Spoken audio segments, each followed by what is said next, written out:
welcome to another episode of Emotions and Potions. A love/hate letter to with your hosts, Ashton and Alex.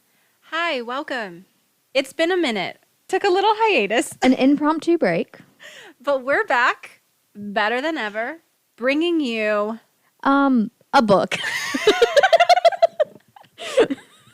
We are bringing you a book called Descent. This was a listener request. This is book 7 of the Heaven and Hell anthology series, which is a dark billionaire romance.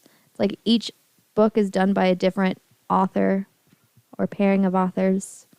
And this is the 7th one. And it's Descent by Sam Mariano. And it's a ride. That it is. Some content trigger warnings that you will definitely come across in Descent. They include graphic sexual content, including rape and sexual assault, stalking, kidnapping, confinement, drugging, blackmail, graphic violence, murder, pregnancy, infidelity, toxic friendship, and relationships. Yikes. Yeah, it's a lot. Mm-hmm. And like all Sure together, a lot. it's, yeah. There's no other way I could really say it that it's just We're not fucking a lot. sugarcoating it. So should we get into this back of the book synopsis? Yes. What are we going to be talking about today, Alex? Calvin will do anything for me, except let me go. We were strangers as far as I knew. He saw me once, but didn't introduce himself like he could have. Calvin Cutler, nice to meet you. But there's nothing nice about Calvin Cutler. He's ruthless and single-minded, and he zeroed in on me, a hapless target for his dark and twisted appetites. In the depths of hell, I first looked into his sinful brown eyes, felt the greedy touch of his demanding hands for the first time. Not the last time, though. He wanted more, so much more. He wanted me, whether I wanted him or not. Warning: Descent is a standalone dark romance with an unrepentant bad guy hero. This book is intended for an adult audience only and contains subject matter such as non-consent some may find triggering. And I did. Yeah, so I kind of have a problem with that synopsis because that synopsis does not sound that bad. No. Like, that just sounds like a dark romance that we're very used to reading. Mm-hmm. But this definitely was... I think it downplays the non-consent piece. Yes. Because the non-consent is literally rape. Yeah. In this book. Yeah. It's not like consensual non-consent or dub con. It is rape. Full out, yeah. So, I mean, the synopsis is good because it is... I could see it pulling people in. And it pulled us in. Yeah. And then you start reading and you're kind of like, yikes. It's not where I thought I was going. No. Now, having read the book and kind of re-looking at this synopsis, I'm like, oh, I can like pick out things where I'm like, all right, yeah, that is on track, but dialed down like 80 notches. Yeah. But all right. So we've kind of broke down the synopsis. We've given you some trigger content warnings. Obviously, if this doesn't sound like a book that you're interested in listening about, stop now or go and skip towards our more fun. Or you know what? I do suggest listening to our plot synopsis because I think it's what we're about to do is better than what we actually read. Yeah, for sure. Maybe. It's going to be a lot less intense, I think. Hopefully. You let us know. You be the judge. But Alex, what potion have you concocted for this week? It's very simple. Okay. Consent is tea. Clever. Thank I you. like that. Because consent was needed in this. And it was missing. Yeah. Heavily. But there was a nice part where, someone makes our heroine some tea. It was like one of the few nice things that happened. So what kind of tea is this? We got some Earl Grey with some cream and a little bit of sweetness for you, my sweet. Okay, so we are going basic, but there's nothing wrong with that. So yeah. Okay, well, I like that. Consent is tea. Consent is tea. And don't microwave your water when you make tea. You got to use a kettle. I mean, or at least like... Or a pan on the stove. Yeah. But like microwave water, no, that's just blasphemy to tea. Alrighty. Let's start this freaking journey. Do we have to? That's what we're here for. Alrighty.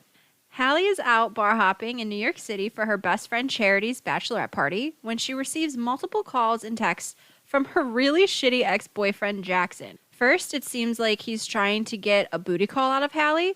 Then the messages turn to him being in trouble and needing her to bail him out.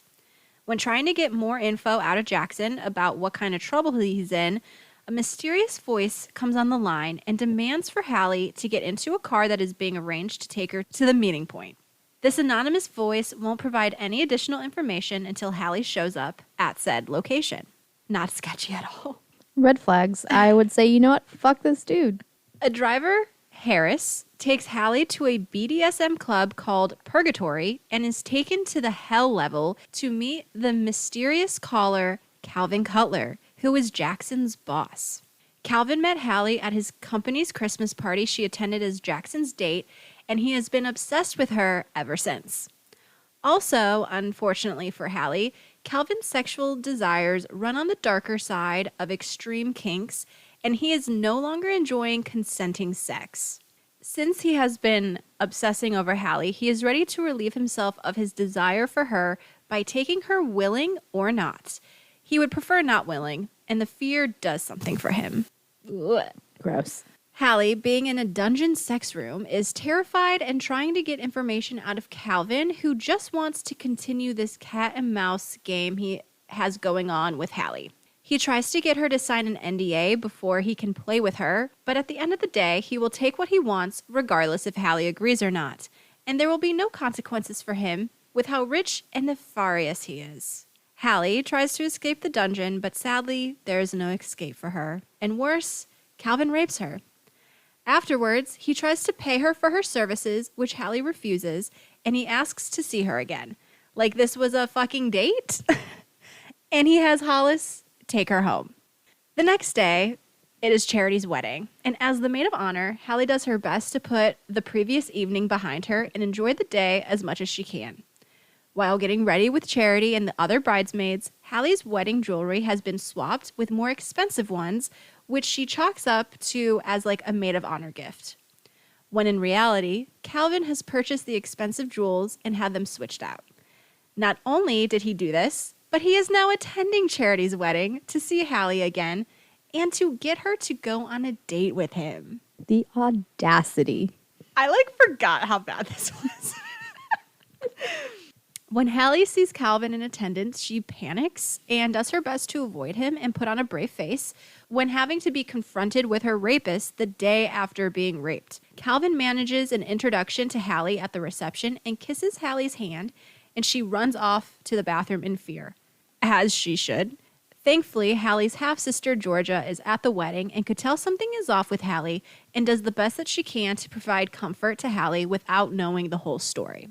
After Hallie leaves the bathroom, she doesn't see Calvin for a bit until he reapproaches her at the bridal party table and informs her that she will join him for dinner the next night. Calvin will not take no for an answer, as he never accepts answers he doesn't like. Hallie eventually agrees, more so for him to leave her alone than anything, but she has no intention of showing up for this date.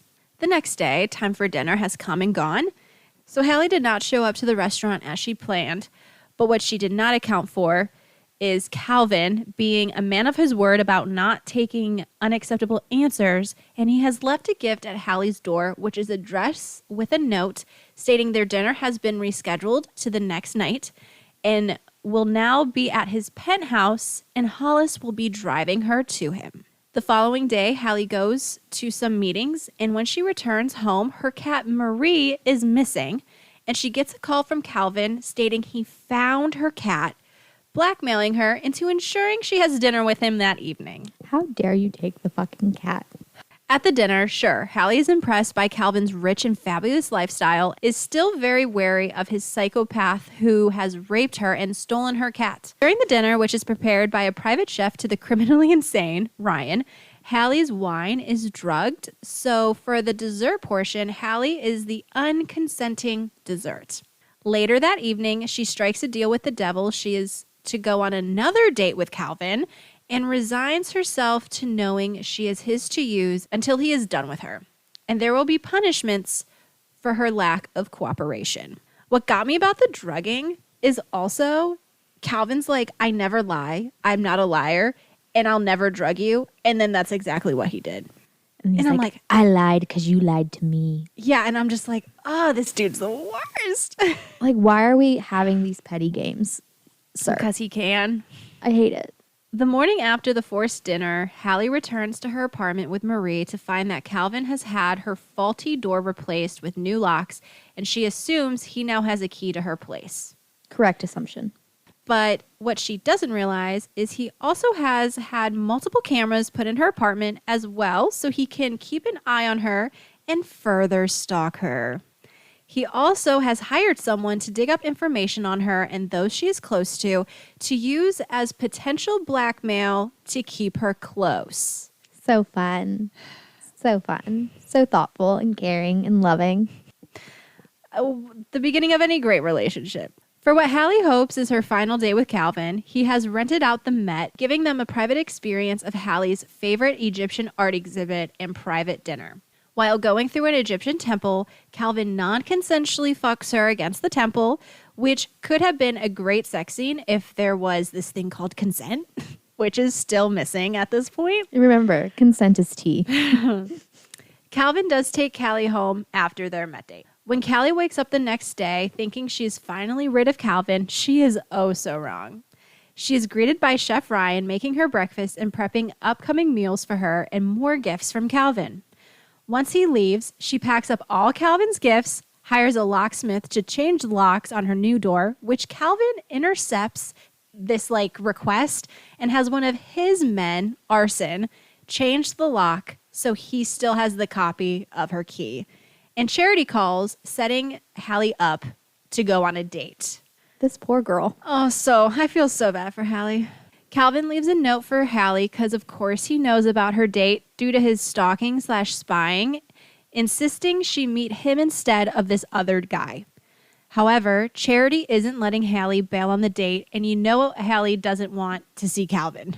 Even though when Hallie describes her perfect man, she's basically describing Calvin, but with how their relationship, quotations, started, she doesn't make that connection, rightfully so.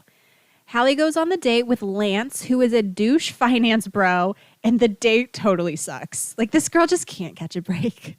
Hallie is kind of thinking about Calvin the entire time, which, yikes. When the bad date ends, Hallie starts to have a panic attack, and then her and Lance get mugged by Arson, who was sent there by Calvin. Arson shoots Lance's kneecaps and kidnaps Hallie to take her to Calvin. Arson returns Hallie to Calvin's penthouse. He and Marie are there to greet her. Hallie is pissed about the situation, which is about to get worse. Calvin busts out some blackmail information on Charity.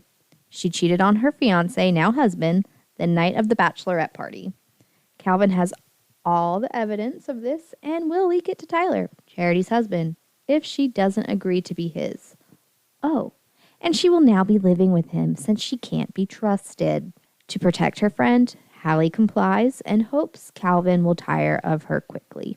Hallie is working on her illustrations for a children's book from Calvin's home and is intentionally trying to make as much of a mess as possible to annoy him. I did love this, that she just trashes his penthouse. Yeah. So fun. Unfortunately, though, that doesn't work.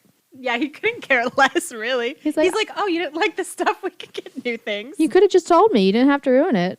Psychopath. Nothing phases this man.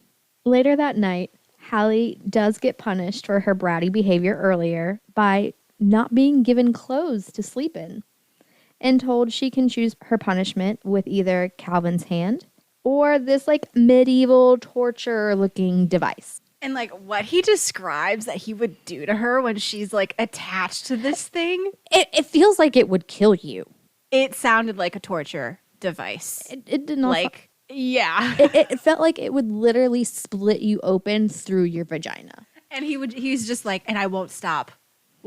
You will be begging me to stop and I will not. And then I will fuck you when you're already like super sore and I won't give a fuck. So, or I can just give you some spanks. So guess what? Hallie chooses spanking. Smart girl. After the punishment, they establish some rules of engagement for this captivity and place the labels of boyfriend and girlfriend on things. Sure. In what world? In what world? In this one, apparently. Calvin is planning another date for Hallie. He is taking her to the theater, another activity she enjoys, and sending her another outfit to wear. While getting dressed, she wants to send some cheeky pictures to Calvin, but can't since he controls her phone time. So she convinces Hollis to assist in the photo shoot. Calvin enjoyed the pictures he got. The two have a nice dinner and walk to the theater, and Hallie opens up to Calvin about her childhood and why she loves New York City, and Calvin opens up about his childhood, his upbringing, and how he hates his father. This lovely date leads to their first consensual sexy time. Yay. Yeah, you heard that right. This is the first consensual sex scene. A week has gone by, and over dinner, Calvin states how going forward, he wants Hallie to cut her workload down by half, as he is supporting her now. Plus, this will give her time to work on her own stories. Hallie puts up a bit of a fight about this because she wants to be able to support herself once this arrangement ends. So Calvin agrees to pay her $100,000 for every year they are together, plus a $14,000 monthly allowance on his credit card. I mean, that's a pretty sweet deal, minus the captivity and, raping. It just also sucks, though, that, like, Calvin is hot as well. And that, like, Callie was attracted to him from the get, physically. Yeah. And he's super rich and, like, will literally give her whatever she wants. But I just still can't get over everything else. Like, those things are great. But, like, the way this, like, started out, so not like, great. I still, like, even when they get to a point where, like, they're good, like, kind of now they're, like, getting on some, like, mutual ground, kind of understanding the lay of the land. But, like, as a reader, I still was like, I don't like it. No, this is not a relationship. No. This is still, like, Stockholm. Like, this is Stockholm Syndrome. This is somebody who has a lot more power than someone else controlling them. I'm just like, I can't. Like, are we supposed to, as readers, be rooting for this couple? I believe we are. I can't do it. I can't do it. So Charity has finally found out about Hallie's relationship with Calvin via a social media post from the night at the theater. They haven't chatted much due to Hallie being a captive and trying to protect her friend. They do manage to arrange a catch-up lunch, though. Hallie and Calvin have a shower together, and when it starts to turn sexual, Hallie gets sick. Calvin requests her to take a pregnancy test, as they have not been having protected sex this whole time. And she's not on birth control. Yeah. And this is a part of Calvin has kind of been wanting to impregnate Hallie to keep her tied to him further. Excuse me? In what world is this okay? Apparently in this one. And guess what? That test comes back positive. And Calvin is over the moon excited about this news, and Hallie is terrified.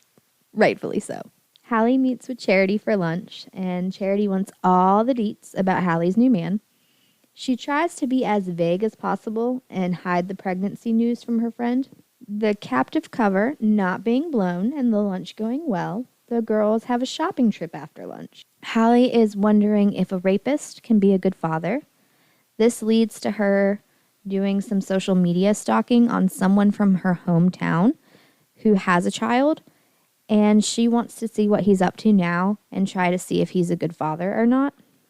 This mystery man from the past, there's like no evidence of a child that he had with a former partner, but there are pictures of him with his current partner and her children, which paints a happy family picture. But social media is a lie. This causes further conflict for Hallie and her situation. Calvin returns home and wants to know Hallie's ring size, as he's going to buy her a ring, because he's decided They're getting married. Like, this just gets worse and worse. Like, and all I can think about, Alex, is you read this before me, and like you finished it before I probably even started it. And you were like, the second half's a lot better. And as I was reading, I'm like, bitch, where? Okay. Bitch, where is this better? To my defense, I've been reading some fucked up shit lately. Yes, you have.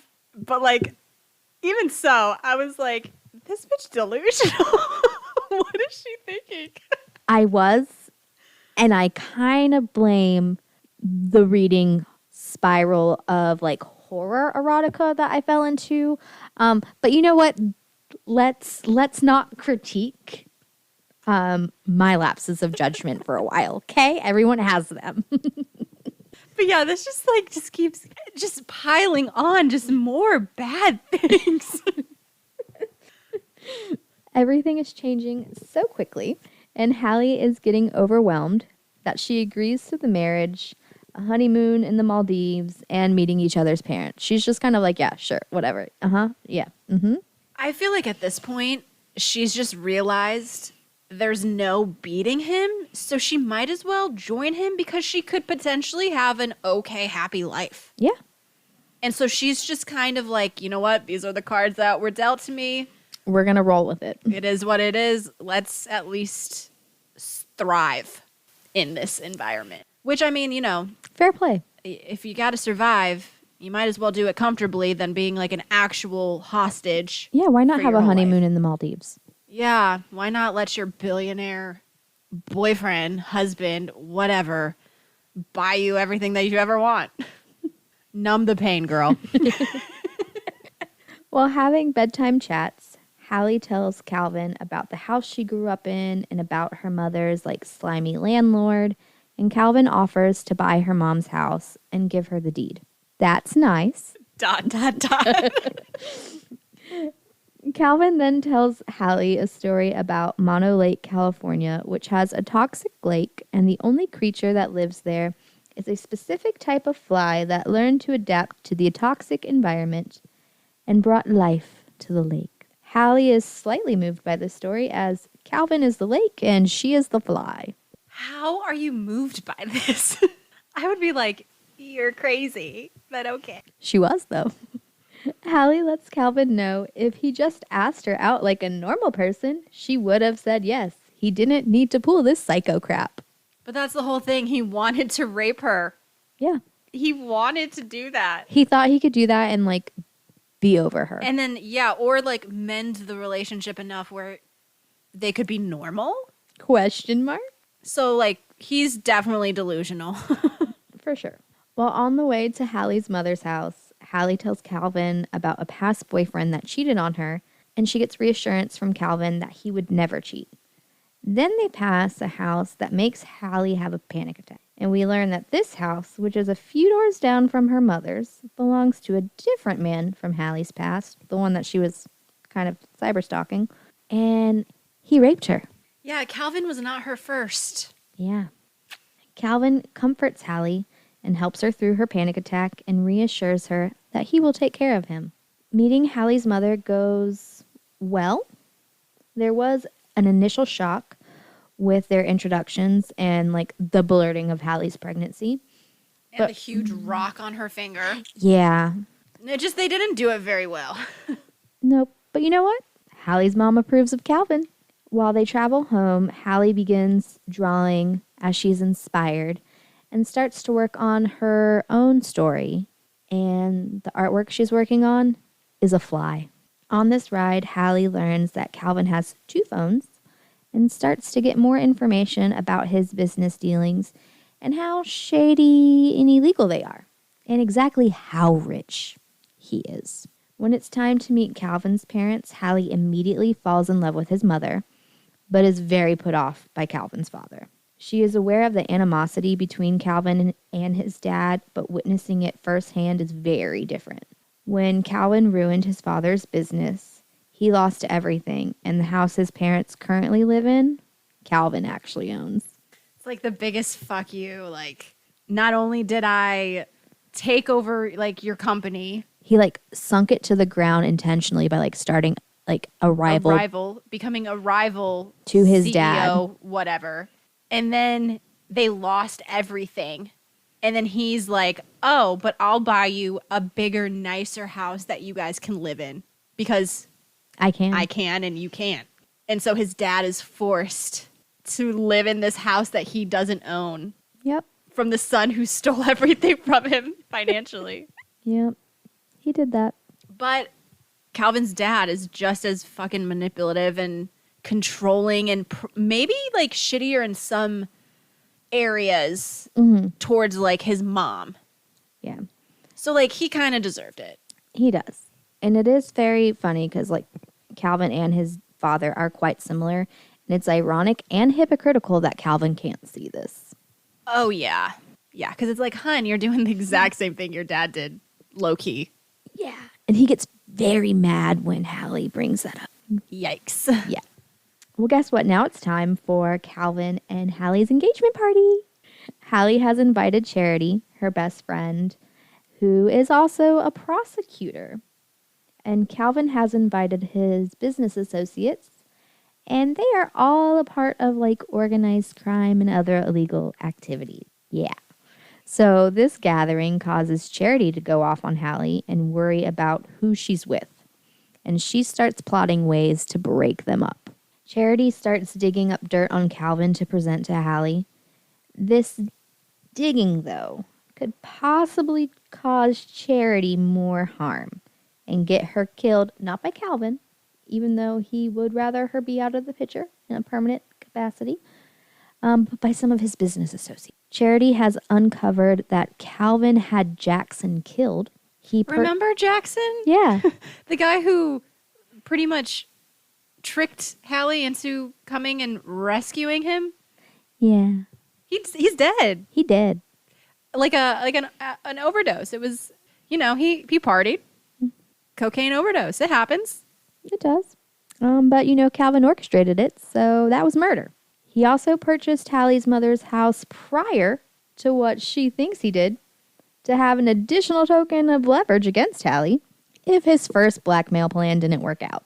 Her first boyfriend, the one that cheated, Calvin got him arrested on drug possession charges with the intent to distribute. And he killed Mark, the other man that raped Hallie, and had his house burned down, making his death look like a suicide. Charity brings all this information to Hallie, trying to convince her to leave him. But Hallie sticks up for Calvin on a lot of the things. And then, she actually goes to Calvin and wants him to explain it. That's batshit crazy. Calvin does own up to his doings and justifies his actions. And instead of being fully terrified of this man, Hallie is shocked and overwhelmed by the lengths that Calvin will go to protect and avenge her.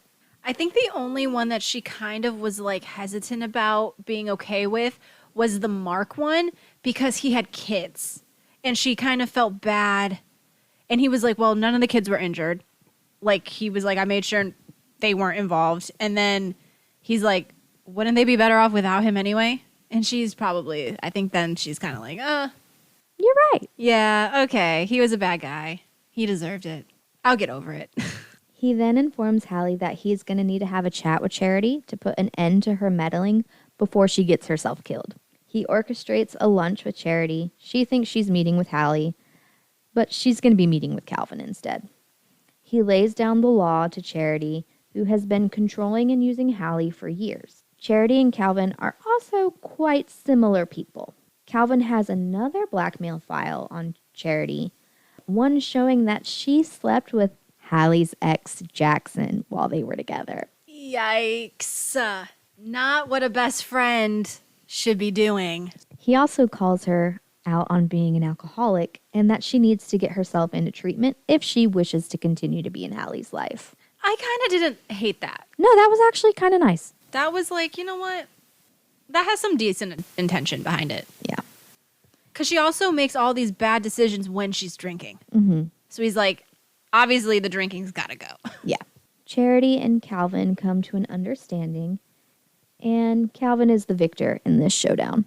When Calvin returns home to Hallie, they exchange I love yous, and they're both looking forward to being married. Then we skip to the epilogue, which is some years later. Hallie had a daughter with Calvin. They moved to his Connecticut estate with his mother. They are very much in love and in a consensual relationship. His dad died, right? He had like a stroke or a heart attack. Yeah. Like sometime in the past or whatever. Yeah. Hallie finally created her own children's story inspired by the toxic lake fly. Calvin is a wonderful father to his daughter, and Hallie may even be pregnant with another child that she hopes is a boy. The little dove and the handsome lunatic live happily ever after. The end. Thank God. Oh my God. That book was rough. It was like, it's well written. Yes. It's not hard to get through like that. It's just the content in it. I'm just like, there's just no, okay. How about we just jump into our loves and our hates? Because I feel like we both have a lot to get off of our chests. This is like a healing process for both of us. Yeah. So do you want to start with loves or hates? Do we need to get some more angst out before? Let's do loves first because I have a lot more hates. Okay, so my first love. I actually did like that the blackmail that Calvin kind of dug up to use on Hallie wasn't on her herself, because Hallie's portrayed as this like very innocent, goody-good, she would do no wrong. And so I'm glad that the blackmail included charity or involved charity. Yeah. It just stuck with the theme that the author kind of painted Hallie as being. Mm-hmm. And then Charity kind of gave me the impression that she's like wild child, probably like gets herself into some sticky situations. She's the female version of Calvin. 1000%. I mean, you can even tell with their very minimum interactions in this book, you can tell that like Hallie is a very submissive person, and like Charity walks all over her. Yeah. Kind of like Calvin does. But at the same time, like Hallie likes that. Like that's the type of people that she attracts. And cares for. Which questionable, but I did like that the blackmail, none of it ever involved actually like Hallie as a character. Mm-hmm. I did love how Calvin called Charity out for her shitty behavior and made her go to recovery. Yes. That was nice. Yes, I did like that. That was like maybe his one redeeming moment of like goodness. I got another one. Redeeming quality? Yeah. Besides him buying her shit? Yeah. Oh, what? That he supported and encouraged her dream to write her own children's book. And like the William the Hippo bookend purchase was really, really sweet. Yeah. But he also forced her to stop her day job. And like, yes, with her not working that day job, she was able to focus more on her art. But like how he went about it, I didn't like. No. The intent, good. Execution, shit. Yeah. Overall, I do feel like I liked Hallie. I felt bad for her through a lot of this book. Like after listening to the recap, she does try her best to get away from Calvin and kind of like getting back at her in her own way. It's just that he's kind of like an impossible component to beat. Yeah, the like, power dynamic is completely skewed, so there is no winning for her. Yeah, but like she tries. Like I like when she trashes the penthouse. I like when she sends him like the sexy pictures for like trying to manipulate him into letting her use her phone. I like that she stood him up on their first date, even though there were consequences that followed. Like I like that she showed some backbone. Yeah, she tried. And she did try. And then it just got to the point where you have to kind of be like, is it worth it?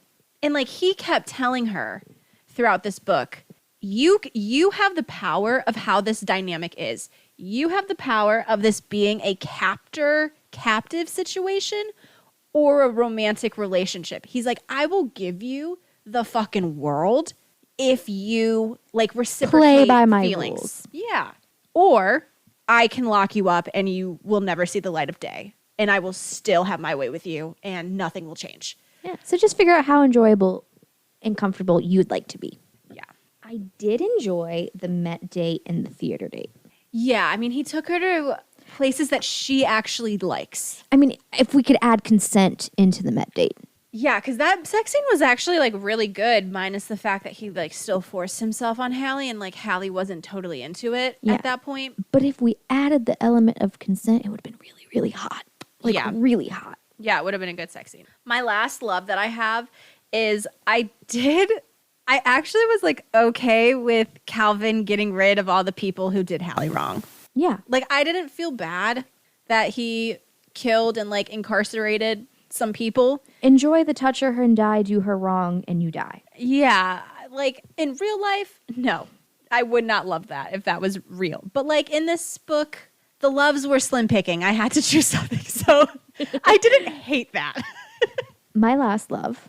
I loved Arson, and I loved the cat, Marie. Yeah, the cat was great. Arson was a interesting character. I enjoyed him. Yeah, he kind of brought almost like some comic relief without it being like straight up comic relief. Yeah. Like he gives me like funny thug vibes. Yes. Type of thing. I enjoyed him. So should we move right into our hates? Well, I got two things that aren't loves or hates. They're kind of like wishes sort of thing. All right, let's hear them. So I think this book would have been better as a novella. Since it only like focused on the relationship, there was no other plot stuff happening. And this book was kind of long. Yeah. Like this was over like 470 pages. I think it would have been better as a novella. Yeah. And I think I could have actually enjoyed it. If it was shorter, more to the point. Yeah. Yeah. I agree with you there. And I think it would have been less jarring with the non-consent stuff if it was shorter. Yeah. And then I wanted more storyline with Georgia, the half. Yeah, because I liked her in that very brief chapter that she was involved with at the wedding. Yeah. Like she seemed real sweet, and it seemed like they had a good relationship. And then if it was going to be a full feature book that it was, I think it needed some storyline outside of Calvin and Hallie's relationship. Yeah, that kind of is moving into my first hate, is there was no plot outside of Calvin forcing Hallie into this relationship and kind of just their progression of this forced relationship. Like I was just waiting for something else to be introduced into the book. And it just like, it never happened. Or like, even if like there was a storyline brought in with like his shady business dealings that kind of almost made him have to like kidnap her and force her into this for like her protection or something, maybe I could have bought into the romance more. Yeah, but there was nothing of that. It was that he just wanted to force himself on her because she caught his eye at the party. Yeah. And yeah, like 477, I think that's how long it was. Like that's just too many pages to really have no actual plot outside of the relationship, in my opinion. And I agree with that. I hated the non-consent and how much of it there was. Oh yeah, and then like all of the sex scenes, like I hated all of the sex scenes because as soon as it gets kind of consensual, the sex scenes turn to like fade to black or they're very vague and very quick. Yeah, you get one slightly satisfying consensual scene. But it's like the beginning of the book is so heavy with like these rape scenes. And then by the end of the book, all of their like sexual encounters are all just like, oh, it's hinted at. Or it's very like, yeah, he fucked me in the shower and it was fantastic. And I was like, no. But I would have liked to have read that because I would like to see you enjoying it. Yeah, I'm like, I didn't like all of the non-consent. Like, where's my reward for getting through the non-consent? I hated Calvin not giving Hallie clothes as a punishment and the torture device thing. Which then in the epilogue, we get that she's actually, like, used it in their consenting relationship. And I'm like, ma'am, how? I'm glad that we didn't actually get that scene, though. Yeah. Don't like, I'm good on that. Kind of going back to like what you said about Calvin, I didn't like him as a leading man, and I love morally gray characters, but like he was too controlling and really had no saving qualities besides him constantly giving her gifts and like large sums of money for like allowances. And like towards the end, he is treating her relatively nice. Like he is loving, I guess, as much as a psychopath like him could love someone. But I just like, I never reached a point where I was like, you know what? I forgive him for act 1. Yeah. Like I no. never. And I like a villain. I like a villain getting the girl. Same. But like this was. But there wasn't the redemption.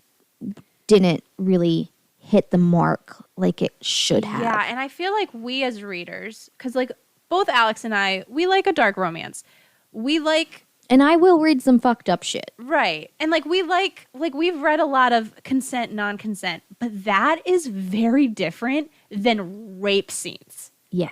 Which was what this book entailed. And I just like, I think we were talking about it. It was like, I kind of found my line. Mm-hmm. Like, I don't want to read books like this that involve rape. Because I'm never going to get on board if there's no redeeming arcs. And in my eyes, this book didn't really have any redeeming arcs that I like could get on board with. It tried, but it failed. I just kept going back to the fact that he did not give Hallie A choice. any choice. And see, that's, I think, a difference with a lot of the romance that we read. Like, if a girl gets kidnapped and then, like, normally the captor lets them go. And there's then they some come sort of back. period of time without Them being being the together. captive. Right. And then she comes back, or, like, their paths cross, and then it's different. There was, like, he never let her go. No. So it's very different. It's just, I'm not a fan. And then I did hate Calvin not being able to see the similarities between himself and his father and the parallels with his relationship with Hallie and his father's relationship with his mother. Yeah, he was blinded to that.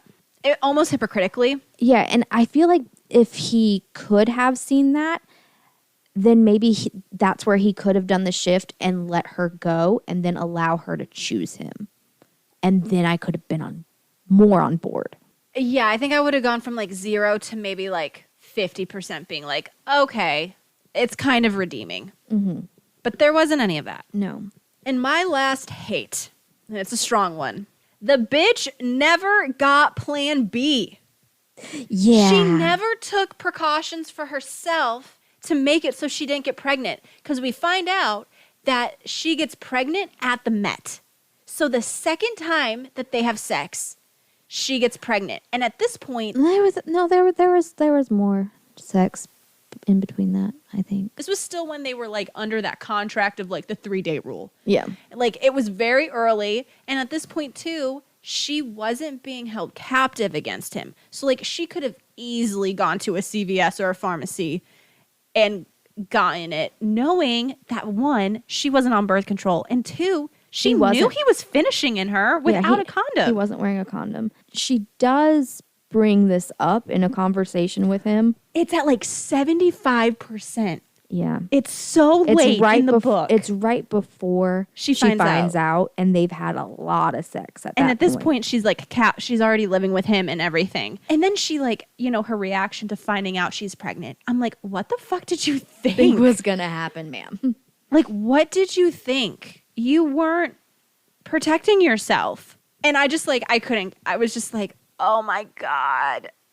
This could have been so avoidable. But, you know, even if she probably did get the pill, he probably would have, like, forced her to throw it up or something. Yeah. He was that psycho. Or he would have been like, you're banned from doing that again. Yeah. Like, I don't know if he would be quick enough, like, to completely stop it if she took it or whatever. Or he just But, would have like- had sex with her again afterwards. Yeah, but still, like, she didn't even try. I think that's kind of my, like, she didn't even try. Yeah. You wanted some effort other than the half-assed conversation. And especially because it's, like, her rapist. Like, that would be my first thing that I would do if I wasn't going to come forward and, like, report the crime. Because he pretty much told her. He's like, you can go ahead. Ain't nothing going to happen to me, though. Yeah. You can, I mean, he's like, I got people in the police. He's like, this will go nowhere. Yeah. And it's just going to make things worse for you because I'm going to make it worse for you if you do that. Yeah. So, like, she obviously wasn't reporting. She wasn't going to report it.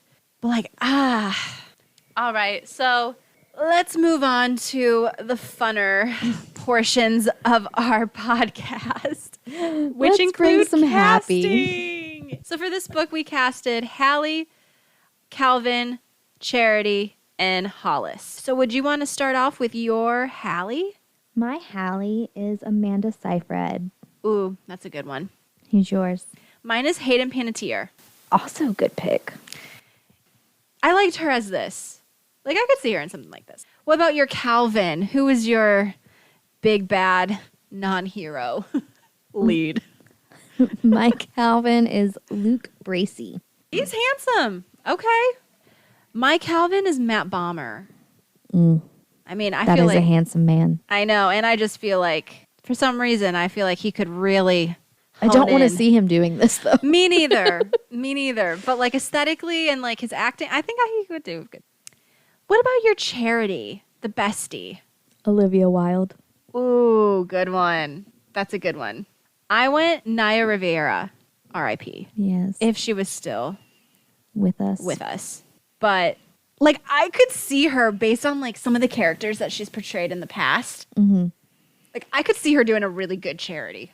And lastly, Hollis, the little bodyguard driver. Who did you cast? Carlos Penavega. Yeah, from Big Time Rush. Yeah. Love that. Okay. I could see that. I went Shamar Moore. Because Be still my heart with that man. I know, right? I was just thinking that like Hollis was described as like big, bulky, and bald. So I was like, okay, who's big, bulky, and bald? Shamar Moore. And he was the first person that came to mind. I was like, you know what? I'm going to run with it. Yeah. See, for some reason, Hollis gave me like a little bit like younger vibes, especially with how he kind of gets a little scared with like Hallie. Like hitting on him kind of, or not even hitting on him, but just giving him a compliment. Yeah.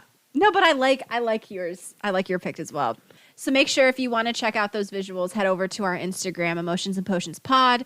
You can see our casting and all the other good stuff on our Instagram. Yeah, now let's sound check these beats. 6. All right, Alex, give it to me. All right, so a song to just sum up this book. Okay. Super Psycho Love, Simon Curtis. Yeah, enough said. Enough said. So I have like the overall control theme of this book and like Calvin not letting Hallie go. And that is Never Let You Go by Role Model. Sums that up quite well. Yeah. All right, so I got a song for Hallie telling Calvin to leave her alone and his rebuttal. Ooh, okay. Like It Is, Kygo, Zara Larson, and Tyga. Nice. I like that. My next category is Hallie's overall theme song throughout most of the book, which is Bad Dream by Ruel. And it's like her life is now like a bad dream. Like she's like, am I awake? Like she even like I think has that like inner monologue of, is this real life? Like poor girl. Valid. All right, my next one is Hallie feeling trapped and like trying to get Calvin to let her go. I'll never let you go. You're pretty. I like that. That's good. That's good. So my next category is Calvin's delusional theme song about getting Hallie. I Will Possess Your Heart by Muse. Oh, yes. Like when I saw that, you added that to the playlist. Mm-hmm. One, I think that's a great, like I love that song. It's a great song. It's such a great song. Like I really do like that song. But as I was listening to the lyrics, I was like, holy shit. It kind of took on a new meaning, didn't it? Yes. And I kind of was like, was this book solely written like based on this song? It was insane. So I was like, I have to include it in our songs. It is funny, like making these playlists, how I start to think about songs differently when I'm like connecting them to plots. Yeah. So I got a song for Hallie and like her progression through the book. Okay. I Am a Slave for You, Britney Spears. Oh, yeah. Yeah. And that's a great song, too. Like, Britney is so great.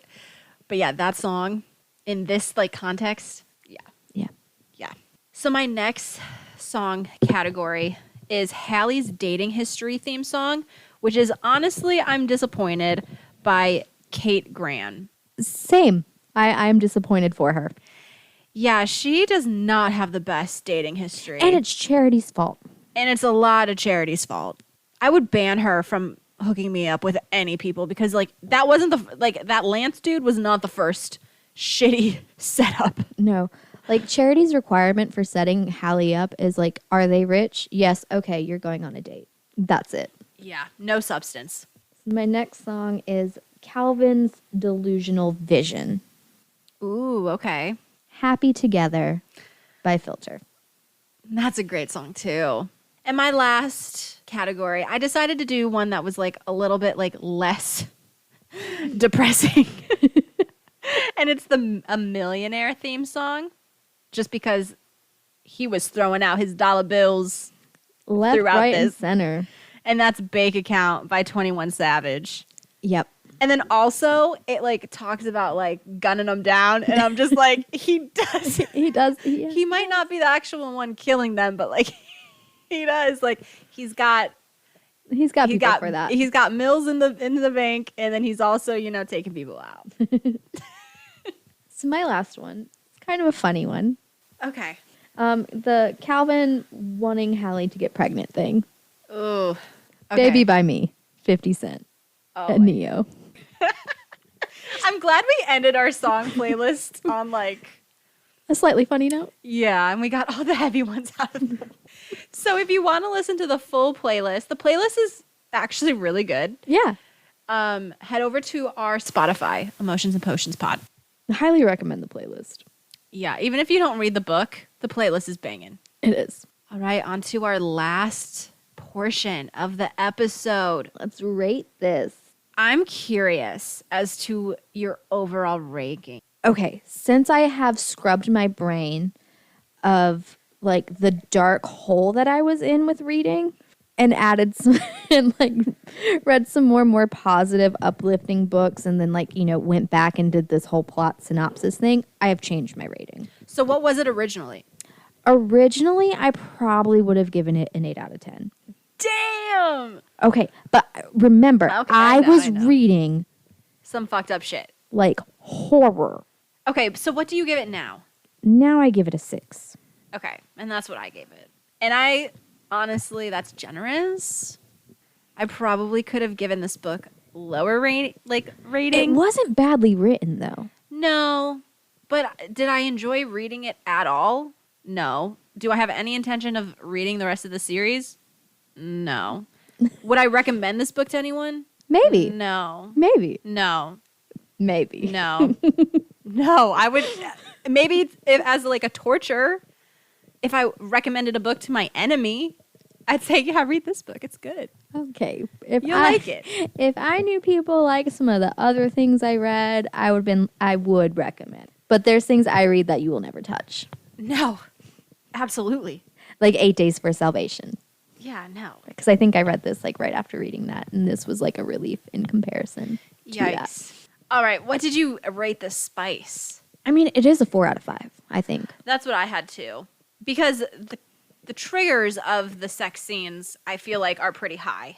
And I mean, they are explicit sex scenes. Until you're about 70% in, and then they are non-existent. But the beginning ones are. Yeah. And there is different things that get used and done. And are they enjoyable? No. Is it spicy? Yes. Yeah. I agree. So we're in agreement. Overall, 6 out of 10, and spice 4 out of 5. I would want to read more from this author as long as consent is always in it. Fair. Fair enough. Yeah, it has nothing against the author, because I do think that she writes very well. Yeah. I just didn't like the premise of this book, per se. But I just wonder if it was because it's like part of a series and like trying to match the vibes of the rest of the series, because we haven't read Right, and this any is of like the the other last ones. one. Yeah. So that's very possible. So I don't want to I'm not faulting the author for No. it. And then also it's not a bad book as far as The writing. the writing. It's just content, no thank you. Yeah. Yeah. So overall, love or hate? I'm gonna go hate. Yeah, same. Same. I was happy to finish this book. Same. There was a period of time that I didn't think I was going to finish it. I'm aware, and I'm sorry. And I will be choosing the books now. yeah, I'm not allowed to choose for a while. Well, this was a recommendation, and I mean, I do enjoy getting all types of recommendations. Yeah. Like, I'll take a recommendation, but sometimes you just don't like them. No, but I think I advocated for this pick out of the two that we were given from Yeah. And so therefore I'm not allowed to make suggestions. Therefore, for it. Alex is at fault. And we are taking the reins back. Though I think you're going to trust me again since I have like kind of gone back into the more The light. the light of reading. Yes. So when I fall into dark holes, don't take my Rex. Okay, that's a good note moving forward that I will definitely hold. You'll have to look at my Goodreads. What have you been reading lately? Yeah, I'll be like, okay, Alex recommended a book, but let's see what she's been reading. What kind of hole has she fallen Dug into? herself into. Well, that's another episode of Emotions and Potions. A love/hate letter to And this was a hate letter to dissent. by Sam Mariano. But again, our hate letters are never letters to the authors themselves. No. It's all love. It's still all love. But make sure that you follow, like, subscribe, everything that involves social media.